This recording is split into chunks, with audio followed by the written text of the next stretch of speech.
Okay, guys, here we are, the next CinemaSins video for me to react to. And yes, that's right, you read the title, you know what it is. Everything wrong with Ice Age, The Meltdown, in 17 minutes or less. Yep. Finally, I've finally gotten around to reacting to something where CinemaSins/covers/sins on an Ice Age film. Now, I would like to point out I have already seen, where they had covered/sinned on the first Ice Age film, so I just want to let you know. And yeah, but thankfully, them covering/sinning on the sequels, I have not seen yet. But until now, and because, well, obviously, I have to start with the first of the Ice Age sequels. Ice Age 2: The Meltdown. Well, I've, of course, done a review on this if you want to go check it out. But holy cow, do I have so many fond memories of the Ice Age films, and especially because when it came to the first two. I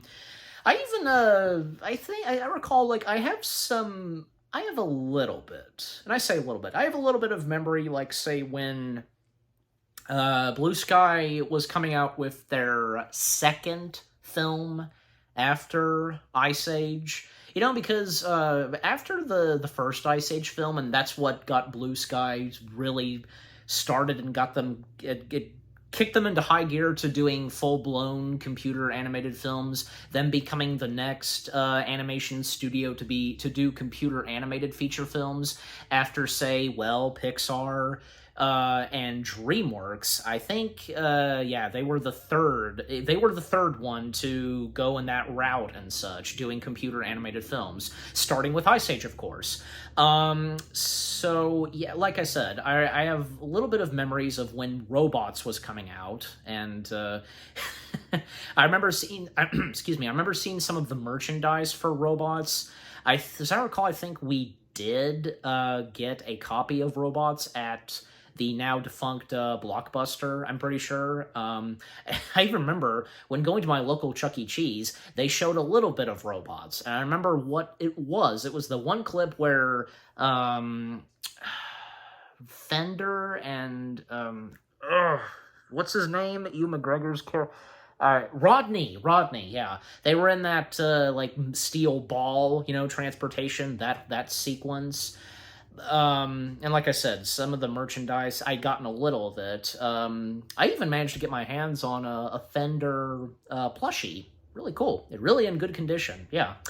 Thankfully, because no parts or anything like that are missing from Fender, the plushie that I have. And when it came to, say, Blue Sky doing a sequel to Ice Age, I remember when this was coming out, and I remember checking out the website for Ice Age and for, its sequel. I remember getting the merchandise for Ice Age 2: The Meltdown. Jeez Louise, because I had a good chunk of those, Ice Age toys. Those, like, little action figures. And they come in, like, there are two figures that come into one package. And I remember getting the play set of the giant log, which being referred to as a boat. I had that. I had that. Gee, and even as of nowadays, like, they would be so expensive. Like, golly, why didn't I save some of those? I don't know. But yeah, and finally when Ice Age: The Meltdown came out, and I think, yeah, because my parents and I, we did see this in theaters. I do know that the later Ice Age films that came out, from Dawn of the Dinosaurs and, yeah, Continental Drift, we saw those too. We did not see the fifth one. Didn't get around to seeing that one, but I mean, we all know how Ice Age 5 turned out, but at the same time, I've, of course, seen it. I've done my review. I've done my review on almost the entirety of the Ice Age films, and, well, because I don't think any single one of them is that bad. I think, and I'm pretty sure Ice Age The Meltdown is considered a pretty good Ice Age film, right? Because everybody really cites the first and the third one as the best two. Yeah, I mean, because for Ice Age 3, because with them having dinosaurs and how, cleverly, because apparently a good majority of dinosaurs had survived the asteroids and, there's like an underground world. And, we of course have everybody's, one of their favorite characters from the Ice Age franchise, Buck. Buck Wild, yeah, so... But, but for Ice Age The Meltdown, I think it's a pretty good sequel, and for it being the first Ice Age sequel, in the introduction of some new characters, like say, and it's a shame that he didn't make another appearance, because he only appeared in just this one Ice Age film, Fast Tony, and being voiced by Jay Leno. Why didn't Fast Tony return? I remember clearly, it was obviously a rumor where apparently we were to expect Fast Tony to return for the 5th installment, I'm pretty sure. Yeah, that's what it was, which that didn't come to be, sadly. And it's just like other characters, like say in, Continental Drift. Does anybody remember Louie? The character that Josh Gad voiced? Yeah, it's like, because after Continental Drift, and we go to the next film, Collision Course, where the heck is Louie? He was a big part in the last one, and best friends with Peaches. What happened to him? There has to be an explanation as to why he was completely absent and not whatsoever mentioned in the 5th one. I know that me and my friend Amazing Gamer, when we did our review of Collision Course, we did of course talk about that, and just what the heck just happened. This isn't the first time, like in some animated sequels, where some characters that you saw in the previous, they sometimes do not show up in the next one, and they're never mentioned. I know this.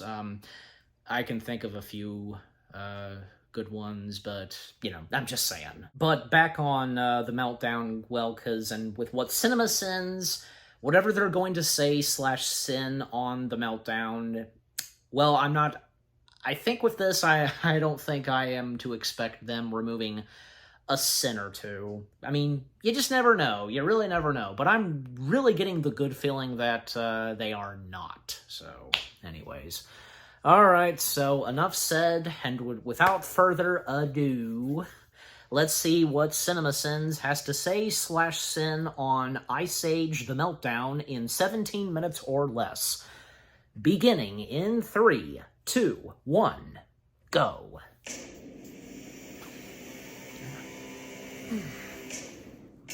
By the way, because I mentioned I have a Fender plush, if I thought of it, I would have it out, but I don't, so it's okay. Like 21st century Disney, am I right? This entire logo is a lie. Not even sure those are actual spotlights. So wait, you're telling me that Scrat knew there was an acorn this high up on a mountain? Isn't there a point where your body tells your brain, man, becoming a thing now with mentioning Disney, and then trying to hide it by turning it on its side? Also, I get that we are playing fast and loose with gravity at this point, but if this is truly a sheer vertical surface, how is Scrat staying upright in moments like this or this? Also, at this point, is it just implied that Scrat is f***ing this acorn? While it's true that prehistoric squirrels were notoriously afraid of running water, why would Scrat spend his time plugging these holes instead of re-soloing up the rest of this cliff with his precious acorn? Is that helium water? Why is the water making him float? I feel like we should just apply an inconsistent cartoon physics tax rate of 7% and move on. He survives this, and this, and this, and this, and this. Also, I could probably say this every time we see Scrat. Scrat Survives This is definitely the title of one of the 374 Scrat short films that have been made so far. Truthfully, I'd rather be watching the one where he decided to get an acorn tattoo so he wouldn't have to chase it anymore, but then it kept moving around his body to places he couldn't see it. I think that was called Scrat-a-tat-tat. What would it take to make you happy? You gotta hand it to climate change. It's such a prankster. It's almost as hilarious as Jared Leto on the set of Suicide Squad. I hate to break it to you kids, but I'm going to tell you the hard truth. I don't think I noticed, because the X dot. Hey, it's my turn to hit the slow. Mine! Hey, whoa! Who said you kids could torture the slaw? I think his name was John Doe. Question. Why does the burro go home? Why doesn't he stay with the rabbits? Prehistoric CinemaSins. Squirrel is a demeaning name. Technically, it's called a wild ass. I mean, donkey works too. I get it. You want your ass joke. Plus, technically, it's an acus asinus. And there's just enough asinus to point that out. See, you can have your ass joke and eat it too. Wait. Also, just because you know that fact doesn't give you the right to say the B word. One big happy family. That's the way it's supposed to be. Then where's your big happy family? And that's the story of the first ever straw man argument, boys and girls. I'm talking about you being the last of your kind. Your breath smells like ants. Ad hominems. Jump, jump, jump, jump. Diego. Sorry. Imagine Dennis Leary apologizing for being an asshole. The next thing you know, he'll be wandering around during summertime saying, "How about this heat?" This pan-out reveal sure is dramatic, but it certainly makes you wonder how that volume of water is only resulting in a single tiny waterfall. Sure, it's dam-shaped snow, but it's snow. Also, how did a full-grown woolly mammoth climb up here in the first place? Go suck air through a reed. What's so goddamn funny? I know this is for kids, but nearly every insult I've heard in this movie so far is terrible. Hey, Bob, how do we convey that these animals are like our animals, but prehistoric? 2 words, Jim. Face antlers. That's why you're the genius, Bob. There is some good news, though. The more of you die. the better I eat. Then why tell them where they can go to save themselves? Why not keep this to yourself? Damn! Guys, the Well, beaver said damn. I think they know that they're vultures, what vultures do. Also, because the subtitles say he said damn, how many people watching this really thought the beaver said that instead of damn? Because if you look at what he's looking at, does this register as a damn to you? Even if it does, why would you just say the word damn in this way? It's the equivalent of looking at a shoe and saying shoe. The movie gives I character don't know. ESP to build the tension around something they truly could never have known about otherwise. Bullshit. I mean, cliche. Jesus Christ, this movie is really moving at a glacial pace. Manny, let's go! Manny really thinks there's something weird about this ice because it's making noises or some. But once he turns to follow Diego, does that mean he can never turn his head again? Like it's mere seconds away from revealing its song of ice and Probably. fire. Also, are we supposed to believe this creature was making all that noise, even though it's still immobile from being Two trapped of in the them. ice? Somewhere in the annals of film history, some ice hole assumed that audiences would just passively accept that living things frozen in ice would survive because ice. And this sin is for the fact that they were apparently right. I was born in this Well. hole, and I'll die in this hole. Womb regression therapy. Don't worry, buddy. I know it seems like a lot, but there's a tuft of lion hair in there that will alert a mystical mandrill that the king still lives. It's a super important addition to a movie that absolutely needed to be remade, and I'm in no way still so mad about it that I'm adding sins to completely unrelated movies out of spite. I think this is supposed to be a prehistoric aardvark, or maybe even an anteater, but either way, those animals do not have trunks. They have elongated mouth snouts, and this creature should be drowning right now. Sorry to turn this into a 6th grade biology class, but just a reminder that turtles don't live in their shells. They are their shell. It's an integrated part of the skeleton, not a hollow living environment. Remember how Pixar used to premiere short films before their movies? Well, apparently Fox Animation saw that and said, what if we just inserted several scratch short films inside the movie to pad the runtime? Though, if I'm honest, I'd much rather be watching the one where he chased an acorn around the world and made an important scientific discovery. I think it was called Scrat Earthers Society. Oh, it's hilarious. The mammoth, the tiger, and the sloth all thought this gassy camel was the call of another mammoth. Like, animals born with supreme instincts mistook this bull for a mammoth call, all because the movie wanted a fart joke. Sorry, my stomach hates me. We all do, Mr. Fart Joke Diarrhea Beast. We all do. Where are these leaves falling from, considering Has a there's name, single right? non-coniferous tree in this entire forest? The only reason why Manny even cared about there being another mammoth is because some dickhead kid asked where his big happy family was, and then, just when he's about to get real sad about it, here's a female just hanging around in a screenwriter's giving tree. Usually we come out at night so birds don't carry us off. Movie thinks this mammoth thinks it's a possum thing is cute, but the movie is wrong. Ellie's oblivious. I didn't even topic for the next 20 say minutes, anything just about make the her first time we seem see like a Crash mammoth and idiot. Manny, brink of extinction's a bad time to be picky. Dating advice in the year 2020. I'd rather be roadkill. How is this a concept that these two are even aware of? Roads? Where they're going, they don't even have roads. The movie has entirely too much time for this. I thought that guys are supposed to be jolly. That's racist. Seriously, we all love scrap, but did you really think you were going to get 3 different scrap moments in the first 30 minutes of the movie? And I'm just sitting here wishing I was watching the one where he rolls the letter A and can't think of anything for the topic, things you want to eat that fall from an oak tree. I think it's titled Playing Scrattagories. You, man, you look like a big fat hairy beast. Man, this Fast Tony character is just delightful. Where's his spin-off movie?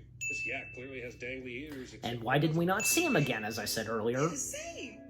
You must be part possum. Well, if Manny is part possum, this movie is full-on tiresome. Why does the crocodile thing swim past Sid? Did he have a deal with his buddy not to touch him because he called dibs? Honestly, even if the ichthyosaur didn't get stopped by Manny's tusks, I'm not entirely sure this would have been a kill shot anyway. What was the plan for this attack? So wait, are They do have because Manny got a lucky names. break? Are they going to make halftime adjustments? Is the coach going to make a speech where one guy How am I starts supposed to clapping and remember everybody them? joins him in unison? Also, considering the wide amounts of land that's been traversed, I'm still confused how these two even got here. Also, why are these creatures necessarily evils? Because they don't have a stand-up comics voice? They're just hungry. Lots of shit happens in the wild. How are they really villains? Maybe mammoths are Yeah. extinct because they put themselves. And I guess I in just there happened too to often. Please coincidentally run into where Manny them put himself and go in for the danger in attack. that last scene. He fended off an attack. He didn't jump down in the water to wrestle those guys. He was standing on a block of ice, hoping not to get eaten. Movie is seriously making it sound like Manny tried to be a badass in that last scene. Fine, but we're living in a melting world, buddy. You're gonna have to face your fear sooner or later. I'm gonna go with sooner, as in already happened, considering you hunted that poor mom and her baby through that river in the first movie with no hesitation. Wow. And why would Diego be afraid of, like, you know, calm water that's not deep or anything, you know? It's harmless. With the one on his right paw, sending him Besides, all the way to the drinking edge of the right side of water. the screen. The one on his right paw gets slammed down near the water, which I will remind you is not the piranha with the acorn in its mouth, but when Scrat jumps on it, that's the one that spits out Well, the he's- acorn, and that's how lies are told. Go back to He's tree. taking down all And shoot me the to the pond. Is it just me, or were they trying to get out of the valley fast because of the imminent melting ice that was going to cover them in water? This possum sings I Believe I Can Fly in a kid's movie in 2006, and don't tell me you didn't know why that was problematic even then. Besides, this is such a cheap go-to song about flying when you had dozens of other songs to choose from. Also, if a movie is 100% filler, does become a filly? Because this filly is getting super annoying. So what's holding you back? A lack of chemistry? Shared experiences? I haven't seen a romance this forced since Hermione and Ron. Oh, man. And how would This Manny know the flashback lyrics to finds out that she's Candyman Manny's in sister. the I would fourth take installment? all the sins. I hate to be the bearer of bad news here, but the typical possum lifespan is 2 to 4 years, and woolly mammoths are thought to have had the same lifespan as modern-day elephants, so about 60 years. So the only way any of this backstory makes any sense is if Ellie has watched several generations of her possum brethren age and die as she's grown up. She's existed in a 3-year cycle of death and mourning that has scarred her fragile psyche, burying brother after brother and leaving her in a constant state of denial and delusion. I'm just saying Ellie's going to snap soon, and I'm here for it. Because as far as mammoths go, you're, Prehistoric scat. When we last left Scrat, a hawk stole his acorn and took it off to its nest, supposedly because it needed it for comedy purposes? I don't know. It's kind of dumb that a hawk stole the acorn and didn't do anything with For it. feeding? Do we really believe a baby hawk is going to eat a goddamn acorn? No, it's not. Was there any reason to destroy your home when throwing this squirrel out of it? Those in grass houses shouldn't throw squirrels never became a saying because you can literally throw a squirrel. Also, in the various head directions is- that doesn't rip a hole in it. Boy, Manny sure took a Through big the leap hole. with Ellie today. Sure did. Do you guys have any purpose in this movie other than talking about Manny's love life? Oh, sure, they can have discussions concerning the extremely dramatic subplot about Diego's inability to swim, but we all know that Diego is going to pass that test without a single swimming lesson later, so it's pointless. This Diego faces his fear of water B-plot is so forced, it should be on a network sitcom.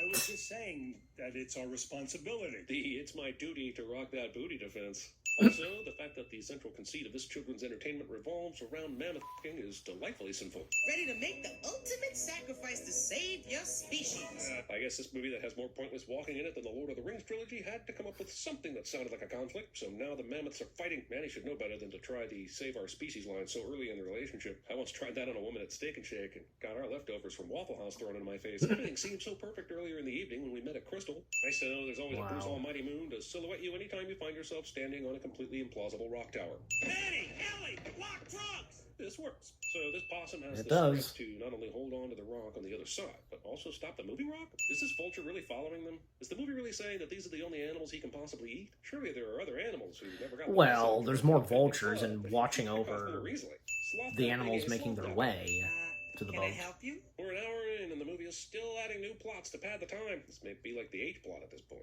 And they need to slow down because they will run out of letters in the alphabet eventually. But why are they worshipping him when they all look like this? Hey! Hey, Oh, f me. Also, this whole Fire King segment lasts for 4 minutes and means absolutely nothing for this moment or when it's brought back later. Is anyone else getting increasingly angry that Fox basically stitched together about 20 random unrelated ideas into a fourth sequel and made over $660 million on that? Escaping the valley so that everyone didn't drown seemed so important earlier in the movie. As it turns out, the natives... that became a thing on TikTok, just the dance. Together, You we know. can look for a solution. We have one.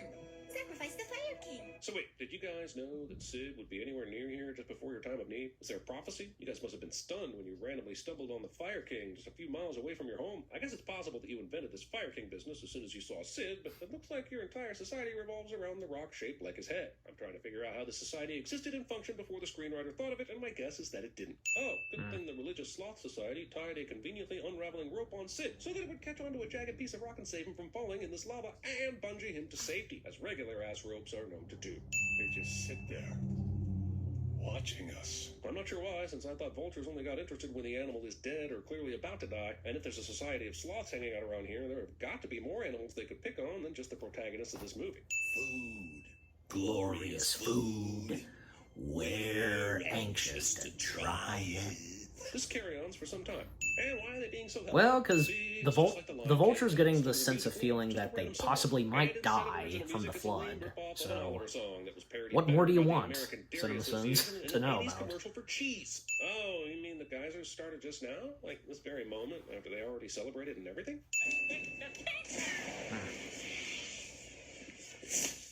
Where are the vultures now? Isn't this what they've been waiting for? I just did something involuntary and messy. Wet dreams. It can't be two things. You know how in most movies when the protagonist flashes back to moments echoing from their past, everything Yeah. adds up and a revelation occurs that changes them forever? Yeah, here's just more of a smattering of random lines with the hope that you'll catch some emotions based on sheer Pavlovian response. And now they are back with the animals they left with, plus a massive amount more, all of which they were somehow completely separated from for the entire middle part of the journey for reasons.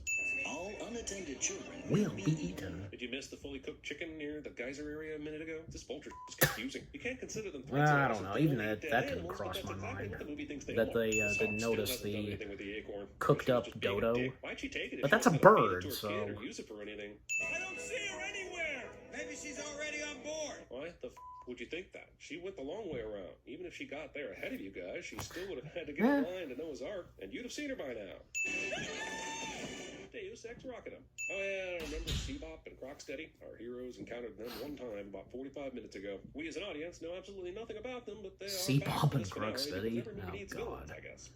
Crocksteady and Seabop, So you glad Diego mean? learned to The other swim way on his around. first try and under intense circumstances. I was really worried about it being a major problem in this movie. I'm glad I invested so much time in Diego's swimming prowess. So did the sea creature crew swim all the way down here just to get revenge? Or were they taken here by the flood? I find it really hard to believe these dickheads found exactly the prey they were looking for, considering all the that's happened in this movie. This is a very specific place for those assholes to just show up. A mammoth is somehow winning against the sea Yeah. creatures in their natural habitat, and I'm not even sure a mammoth can swim, much less Bruce Lee a bunch of sea creatures underwater. Well, Manny has now held his breath underwater for nearly a whole goddamn minute, and that's including all the karate he and the did. fact that he's a He multi-ton did raise up, Yeah, like, pretty awesome. Now they can safely stick his head out in the and thanks to water. their brave journey, you can still see millions of At one woolly point. mammoths today. Now that we see the Ark, or whatever they're calling it in this movie, how did rumors start about a boat when it's clearly just a hollowed out The tree? climax is Just not any- over yet, it's a tree that can hold because, well, hundreds the of water hugest rising animals known to and- man. I feel like the movie is saying Noah's Ark was real, but it's not what you think. And we don't want to make this a religious movie, but we also don't want to step on anyone's toes, so we'll let you extrapolate that this is Noah's Ark, but there's no Noah, so we can claim ignorance on both counts. Because this movie doesn't give a damn about geography, I have no idea what happens in the last 10 minutes. It looks like the ice splits and the floodwaters are diverted elsewhere, but are they in a new place entirely, or did God save them? And is it because this giant wall of ice got split in half that the other mammoths show up later? Were they on the other side of it? I honestly don't know the answer to any of these questions, but the movie expects me to be really Who excited cares? about all I the shit mean- that it doesn't explain. We're gonna live! Well, I am anyway. Is there a term for the opposite of survivor's guilt? Because whatever it is, I'm pretty sure it's a sin. I'm thinking about starting a swim school. Sid's Squids. Well, Sid these so Squint. god-awful annoying mini sloths didn't pop up again. God damn it. Fire King! Also, how the f*** did these sloths get here? They didn't go into the Ark, did they? They invested all their time in Fire King sacrifices, right? Was the Ark their second choice? I don't didn't think it know. was possible, but this movie just gave me sloth. They found a way. Lethargy, or slothargy. That look is because Manfred's future just went from propagating the species sex to full-on mammoth orgy, and yet the movie will end before we see any of it. Man, every single one of these mammoths, including Ellie and Manny, are assholes. You're not even going to say hi or anything? I know, to these other mammoths, 2 new mammoths aren't a big Man, deal, but I since don't these know. are all anthropomorphized characters, you'd think a what's up might have happened from any of the mammoths in this shot. Oh, look, they decided to stay with Sid and Diego, which is honestly the most profitable thing to do, really, if you think about it. And, of course, there's more of this idiot trying desperately to find somewhere to have sex with his acorn. At least I think that's what this is all about. No, it's Scrat not. scats throughout the film 8 different times. What makes you over think that 16.21% Scrat is- of the movie. I did the math. That's That's close to a fifth of this movie spent on this wretched rat squirrel. And to be honest, I'd rather be watching the one where he chased down his long-lost father, only to realize his dad was an acorn the whole time. I think that might have been called The Scrats in the Cradle. And that's it. 123 sins. Oh, and I missed that. I have to go back and look. Okay, what's gonna be the audio outtakes / after credits? Whatever this is. What currents electrify you? Set you ablaze. Is this a sponsor? What currents choose? Okay, yeah. I should have known, yeah. All right, come on, get to it. 3,000 feet of sheer granite. Free soloing it would be one of the greatest accomplishments in the history of climbing. But is it ethical to film someone as he risks his life? Hey, it's my turn to hit the slope. Ground's melting, walls tumbling, rocks crumbling. Nobody makes a fool of our family without my help. Oh, I gotta be the platypus. Make him the platypus. Mr. Pink sounds like Mr. Pussy. How about if I'm Mr. Purple? We're now traveling together, and like it or not, we're gonna be one big happy family. And we're gonna have the happiest Christmas since Bing Crosby tap danced with Danny f***ing Kaye. You, man, you look like a big fat hairy beast. You know, that hurts my feelings. I tried going on a date, you know. The Zorn. You know, carbs are the enemy. You know? That bastard. Stand! T-Boo Ted, the first thing you gotta do is expose that problem. Well, That's R. Lee, but what was that from? But? What about it? Your butt is the bone. There will be no survivors. Mummy, I want to see the Batman fly. Yeah, makes sense. Forward!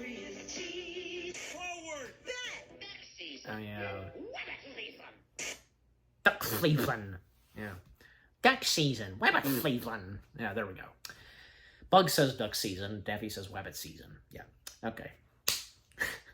Okay, so that was everything wrong with Ice Age, The Meltdown in 17 minutes or less. Yep.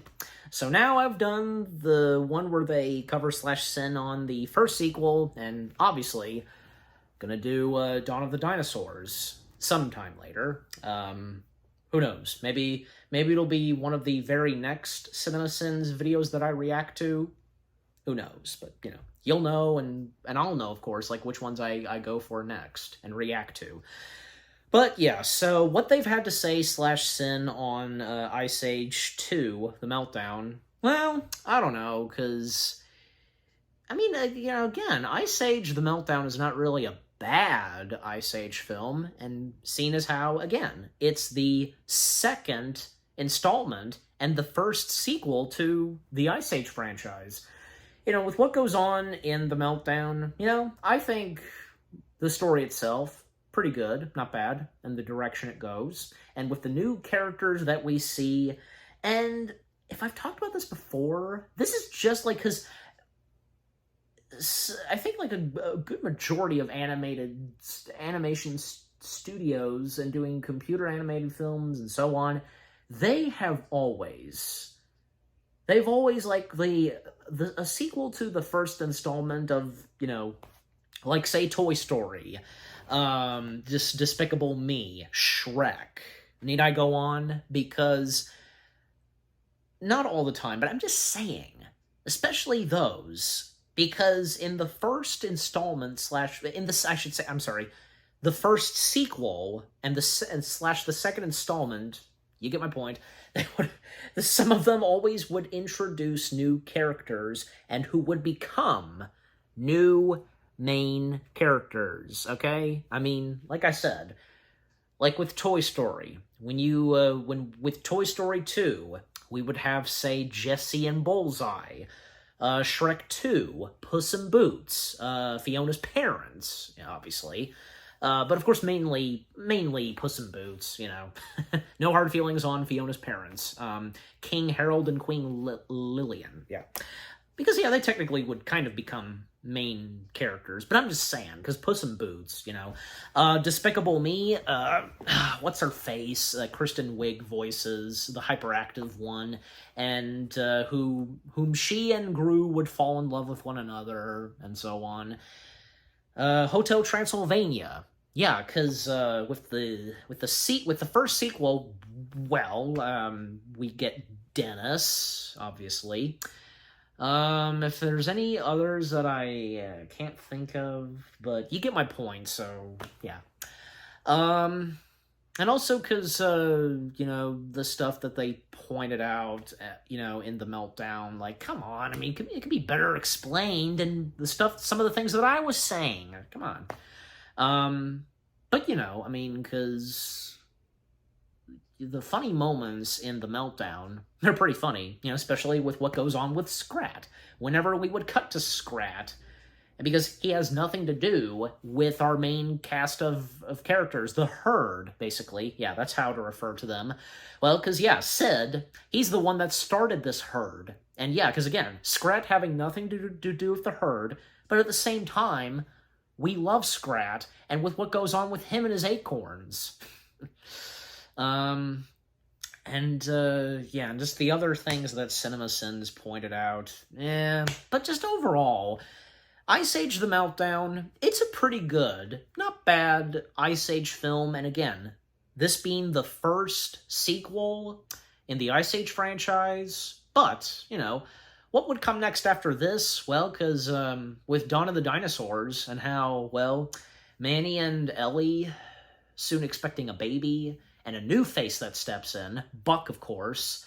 You know, speaking of Buck, because, you know, we all love Buck, and, you know, and with his introduction in Dawn of the Dinosaurs, you know, when it came to the next two installments of the Ice Age franchise, 4 and 5, well, Buck being, yeah, he was absent in the 4th installment, but we still got a cameo from him. He's still in Ice Age 4, even though he really doesn't have a huge part and doesn't join with our main Herd.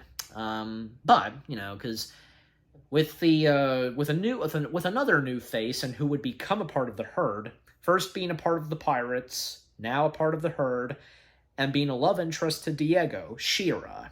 Yeah, her stepping in. And, well, Peaches also, and by the 4th installment, her having been grown up, and besides, you know, her being a mammoth, and usually because animals, it would be like months and such when they would, you know, be fully grown, you know. Well, and also Julian, because, yeah, Julian came out of nowhere, because in the 4th installment, Peaches had a crush on a boy mammoth, which didn't really last long, but when it came to, say, the 5th installment, yeah, here comes this new character that's, you know, Julian, and very soon they will be together, and such. Oh, well, but I didn't think Julian was that bad, you know. And what me and my friend Amazing Gamer, what we had to say about Julian in our review of Ice Age 5. Yeah, and again, if you want to go check out me and Amazing Gamer, our review, me and Amazing Gamer, our review of Ice Age 5, as well as Continental Drift, yeah, go check those out. Yeah, because like I said, as I recall, like, not just me, but my friend Amazing Gamer, we came to we really like and have no problem with the you know, last 2 installments of the Ice Age franchise. You know, at the time, the last 2 installments, 4 and 5, but, yeah. But, yeah, just overall, because with what CinemaSins had to say on the second Ice Age film, The Meltdown, yeah, but, you know, the stuff that they said, like, you know, as I said, you know, some things I think that can be better explained with what I was saying. But just overall, Ice Age The Meltdown is not bad. It's not a bad film, and you know, in the Ice Age franchise, and for it being the first sequel, yeah. And I'm sure you guys would think so too. You know, I'm sure you guys probably, you know, have enjoyed the Meltdown. So yeah, but yeah. But as I've said before, the Cinema Sins videos, they're for our laughs and for our entertainment. That's the purpose of them, yeah. And, you know, some stuff that they point out, and with the Meltdown, yeah, but still, you know. But yeah, just overall, Cinema Sins covering / sinning on Ice Age, the Meltdown. It was funny, of course. I got some chuckles, and yeah. So what about you guys? What did you think of Cinema Sins covering / sinning on Ice Age the Meltdown? Is the Meltdown one of your favorite Ice Age films? What were your memories of the Meltdown and when this was coming out? And because of what I shared, my memories of when this was coming out and so on. Anything you agree and disagree with what they've had to say, and the stuff that I've talked about from beginning to end of this reaction? And yeah, and just again, like, which is your favorite Ice Age film, and any other Blue Sky films that you had seen, and what are your fondest memories of, Blue Sky's list of movies that they have done? And yeah, just again, overall, what do you think of the Cinema Sins video itself, and with what I've had to say, etc.? And yeah, what did you think of my reaction? Leave comments and give this reaction video a like, as always. And so, with all that being said, thank you very much for watching. I hope you guys enjoyed my reaction to the Cinema Sins video of Everything Wrong with Ice Age, The Meltdown, in 17 minutes or less. More reaction videos are coming your way. They're going to be awesome. Keep looking forward, and I'll see you guys in the next video / reaction. Take care, and until I react to Cinema Sins covering / sinning on Dawn of the Dinosaurs, peace out.